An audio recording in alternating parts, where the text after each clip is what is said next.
Next question, rate the reaction with a tendency of occurring in forward and backward direction simultaneously is termed is. जो forward भी जाता है backward भी जाता है तो ये एक रिवर्सिबल रिएक्शन ही कहलाएगा. सो ओवर हेयर ये जो चॉइस डी है this is the correct choice. The rate of A reaction. अच्छा तो देखते हैं कि वो क्या कह रहे हैं. Increase as the reaction proceeds. No, जब रिएक्टेंट की कंसंट्रेशन कम होती जाएगी तो रेट भी कम होता जाएगा. So it decrease as the reaction proceeds. So choice B is correct here. Remains unchanged, no, and none of these. Rate of chemical reaction helps in designing industrial process which is. अच्छा कहते हैं कि completely instantaneously, slow, economical, none of these. तो देखें rate of reaction अगर हम देखते हैं तो ऐसा रिएक्शन हम डिज़ाइन करना चाहते हैं कि जिससे हमें ज़्यादा से ज़्यादा फ़ायदा हो. तो मीन्स के वो इकोनॉमिकल होना चाहिए. काफ़ी रिएक्शन मौजूद होंगे सपोज एमोनिया प्रिपरेशन के लिए, लेकिन उसमें वही पॉपुलर हो जाएगा जो ज़्यादा इकोनॉमिकल हो, जिसमें प्रॉफिट ज़्यादा आता हो. Instantaneous rate of A reaction is the rate at any interval या इंस्टेंट ऑफ टाइम. तो कहते हैं कि at equilibrium, one instant, given temperature, given pressure, no, one instant, यानी एक लम्हे के लिए जो रेट ऑफ रिएक्शन होता है तो उसको इंस्टेंटेनियस रेट ऑफ रिएक्शन कहते हैं. एक्सोथर्मिक रिएक्शन हीट इज, तो एक्सो आउटसाइड, तो मीन्स के रिएक्शन वो होगा एक्सोथर्मिक जो हीट को बाहर की तरफ देगा या जो सराउंडिंग को गर्म करेगा. तो taken in, no, give out to the surrounding, yes, this is the correct choice. Neither given out, no, no. The only choice B is the correct choice. Anything under test or observation in laboratory is called system. कोई भी चीज़ हम observe करना चाहते हैं, study करना चाहते हैं तो वो सिस्टम कहलाएगा. Heat is the energy that flows across the. तो हीट जो है एक एनर्जी है, वो सिस्टम के अंदर भी जा सकता है, सिस्टम से बाहर भी आ सकता है. तो वो बाउंड्री क्रॉस करके अंदर बाहर जाएगा. तो सराउंडिंग, नॉट ओनली सराउंडिंग से सिस्टम की तरफ भी जा सकता है. Boundaries of the system, yes, boundaries वो होता है जो सिस्टम और सराउंडिंग को सेपरेट करता है. तो हीट जो है वो बाउंड्री से अंदर भी जा सकता है, बाउंड्री से बाहर भी आ सकता है. तो चॉइस बी इधर जो है boundaries of the system, boundary of the system, ये करेक्ट चॉइस होगा. Conversion of electrical energy into chemical energy is electrochemistry. It is electrochemistry या electrochemical energy. So mechanical energy no, electrochemical energy yes, या फिर electrochemistry. अब electrochemistry भी दिया है और इलेक्ट्रोमैकेनिकल एनर्जी, तो अगेन हमारे पास इलेक्ट्रोकेमिस्ट्री ही है जब हम इलेक्ट्रिकल एनर्जी और केमिकल एनर्जी को स्टडी करते हैं. Decrease in oxidation number is, तो देखें जब एटम इलेक्ट्रॉन लॉस करेगा तो उसका ऑक्सीडेशन पॉजिटिव होता जाएगा. तो मीन्स कि वो इंक्रीज़ हुआ. डिक्रीज़ अगर कोई एटम इलेक्ट्रॉन गेन करे तो उसका ऑक्सीडेशन स्टेट -1, -2, -3, तो डिक्रीज़ हो रहा है. तो decrease in oxidation number is reduction. Where the attractive forces dominate the repulsive forces, a state corresponding to the distance of dash is reach. अच्छा, यानी जब ऐसा डिस्टेंस पहुँचे कि अट्रैक्टिव फोर्सेस मैक्सिमम हो जाएं और रिपल्सिव फोर्सेस मिनिमम हो जाएं, तो इस डिस्टेंस को हम कहेंगे बॉन्ड डिस्टेंस. और ये एटम पे डिपेंड करेगा. तो ये डिस्टेंस मिल जाएगा 75.4 पिकोमीटर. ये वो डिस्टेंस है जिस पे एक बॉन्ड बनेगा एक दो न्यूक्लियाई के दरमियान. लेकिन फिर याद रखें कि हाइड्रोजन एटम का अपना एक डिस्टेंस है, इसी तरह से जो है क्लोरीन का अपना एक डिस्टेंस है.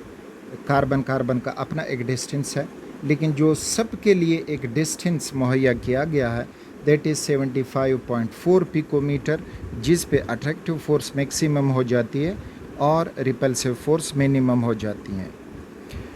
Next, how much hydrogen atoms approach each other when potential energy decreases.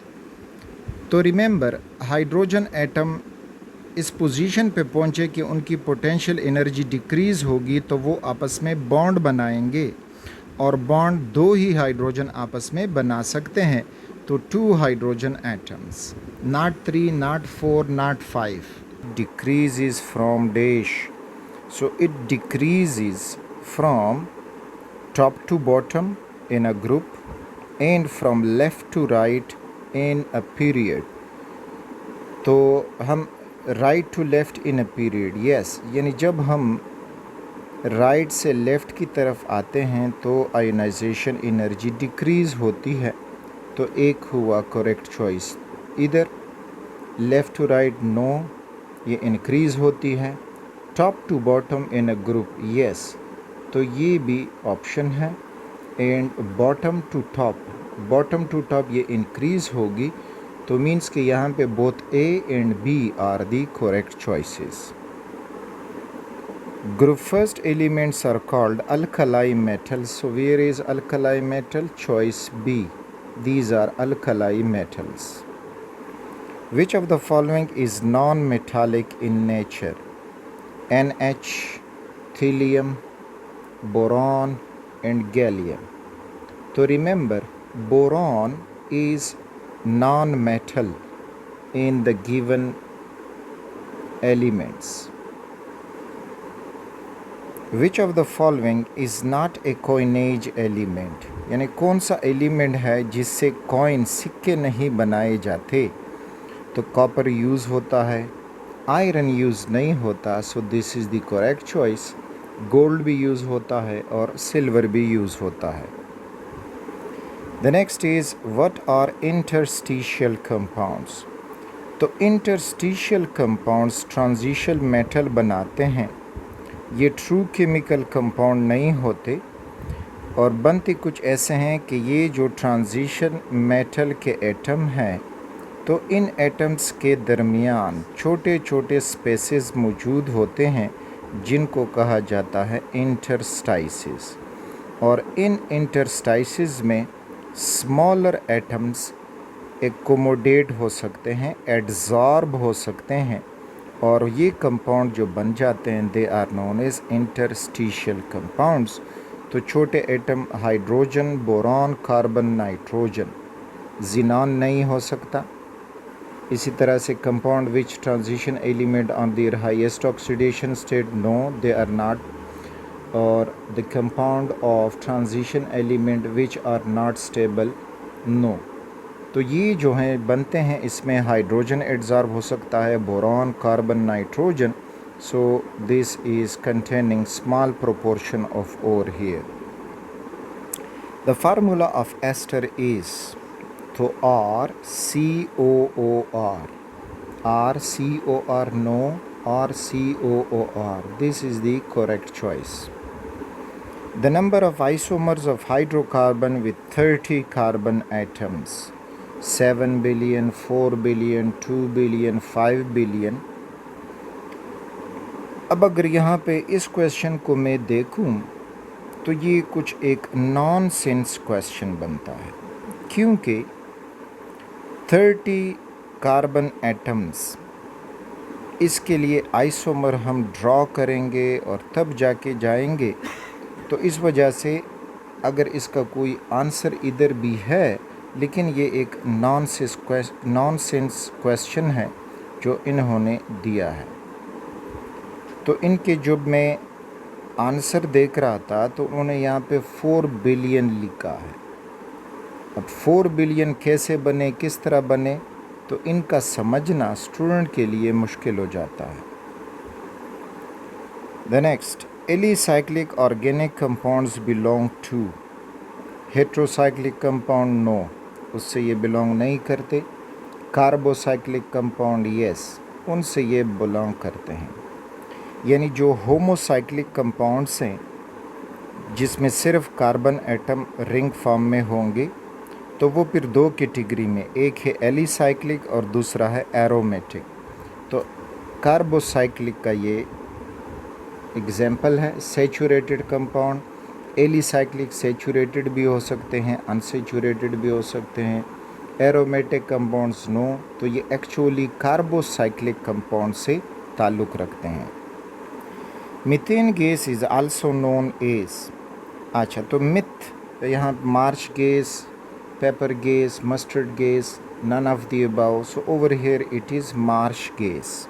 Marsh दलदली जगह, तो फर्स्ट ऑफ ऑल ये वहाँ पे डिस्कवर्ड हुआ, इस वजह से इसको मार्श गैस फ्रॉम मिथा दिया गया। If both double bond or triple bonds are present in the chain, double bond is given the lowest number, यानी डबल बॉन्ड को हम लोवेस्ट नंबर देंगे अगर उसमें एक चेन में दोनों मौजूद हैं। सो over here is the lowest number. The next one, which of the following is not explained by Kekulé structure of benzene? Hexagonal planar structure, yes, ये explain होता है केकुली से। The unusual saturated behavior of benzene, हाँ तो हम केकुली structure से इसको explain नहीं कर सकते कि बेंजीन जो है वो स्टेबिलिटी लाइक सैचुरेटेड कंपाउंड देता है। तो केकुली ने उसका स्ट्रक्चर बनाया है इस फॉर्म में जिसमें वो शो कर चुका है कि इसमें डबल बॉन्ड है, यानी अनसेचुरेटेड है, तो वो भी बताता है वगैरह वगैरह। लेकिन अब उसका जो बिहेवियर है सेचुरेटेड कंपाउंड की तरह होता है, तो केकुली का स्ट्रक्चर ये एक्सप्लेन नहीं कर सकता। In general formula of alkyl halide RX, X represent, तो X represent a halogen, very easy, so it is halogen. Which catalyst is used in the preparation of alkyl halide from alcohol? तो alcohol से alkyl halide हम मुख्तलिफ़ तरीक़ों से बना सकते हैं। तो अब इन्होंने जो ये दिए हैं इसमें थायोनाइल क्लोराइड रिएक्टेंट होता है, कैटलिस्ट नहीं। सोडियम क्लोराइड उसको इस्तेमाल ही नहीं किया जाता। पायरिडीन हम बतौर रिएक्शन सॉल्वेंट इस्तेमाल करते हैं, एज ए कैटलिस्ट इस्तेमाल नहीं होता। जबकि zinc chloride as a catalyst इस्तेमाल होता है जब हम अल्कोहल को मिलाते हैं क्लोरीन के साथ with HCl in the presence of ZnCl2 as a catalyst, जो ल्यूकस टेस्ट भी कहलाता है। CH3CH2C Cl2CH3 is called. तो चलें इसका स्ट्रक्चर ड्रा करते हैं और फिर देखते हैं कि इसका नेम जो है वो आयुपेक नेम क्या बनेगा। CH3CH2, दिस इज़ CH3, अगला is CH2, then C, it is bonded to 2 chlorine, and then there is CH3. Now numbering from this end 1 2 3 4, parent name तो हुआ ब्यूटेन, बिकॉज सारे सिंगल बॉन्ड्स हैं। तो butane first choice ए में भी है, choice B में, चॉइस सी में और चॉइस डी में। अच्छा अब यहाँ पे आएगा 2,2-डाइक्लोरोब्यूटेन, 2,2-डाइक्लोरोब्यूटेन, so this is the correct.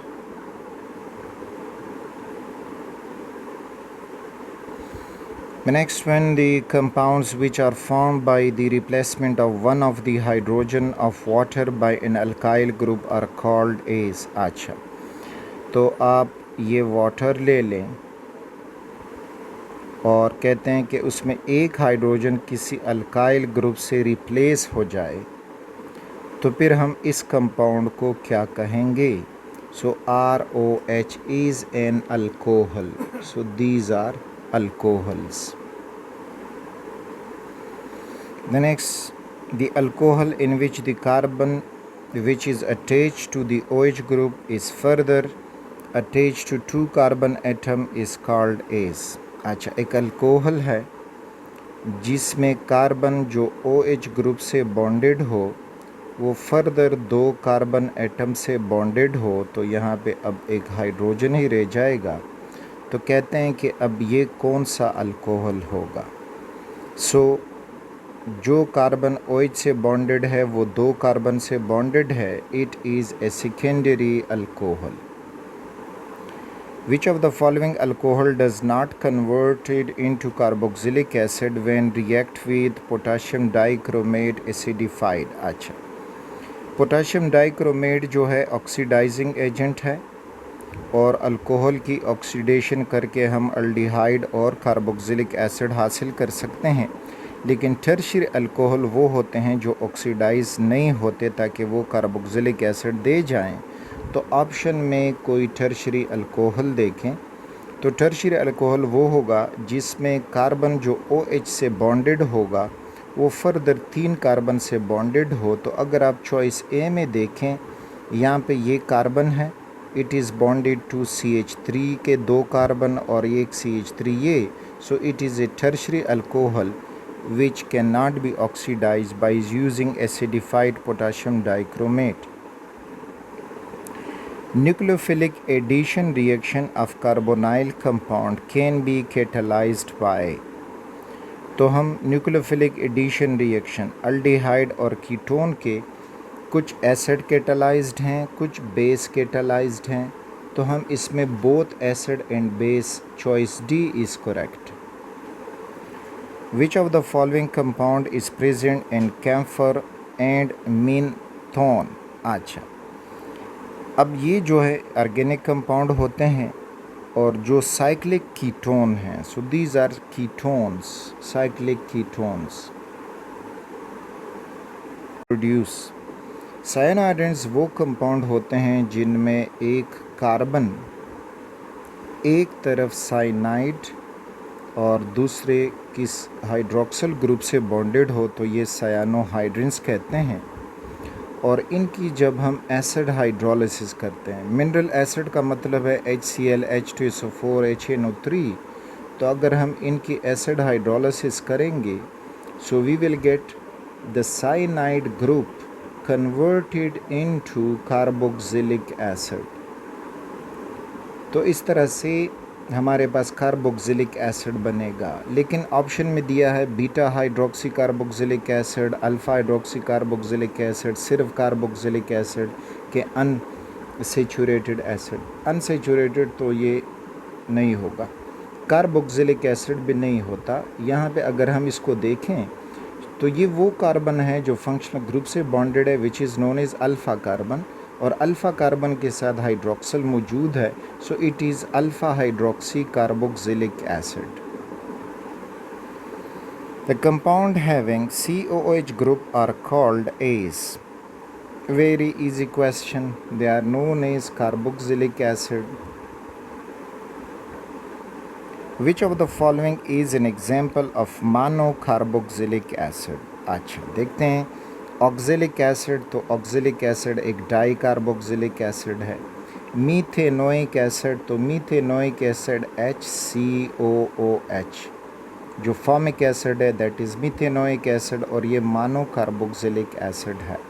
Glutaric acid मीनो acid है, और एडिपिक एसिड जो है वो एक डाई कार्बोक्सिलिक एसिड है। Which type of carboxylic acid is produced from the hydrolysis of nitriles? तो नाइट्राइल्स की जब हम हाइड्रोलिसिस करेंगे तो इनसे फिर हमें कौन सा कार्बोक्सिलिक एसिड बनेगा?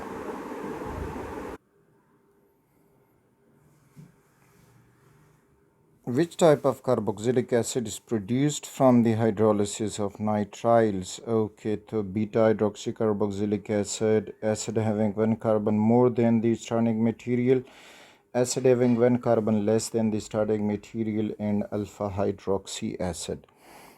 Okay, जो nitriles हैं they are RCN, और इसकी जब हम एसिड हाइड्रोलिसिस करेंगे तो ये कार्बोक्सिलिक एसिड डिराइवेटिव है और एसिड हाइड्रोलिसिस हो के ये हमें कार्बोक्सिलिक एसिड देगा।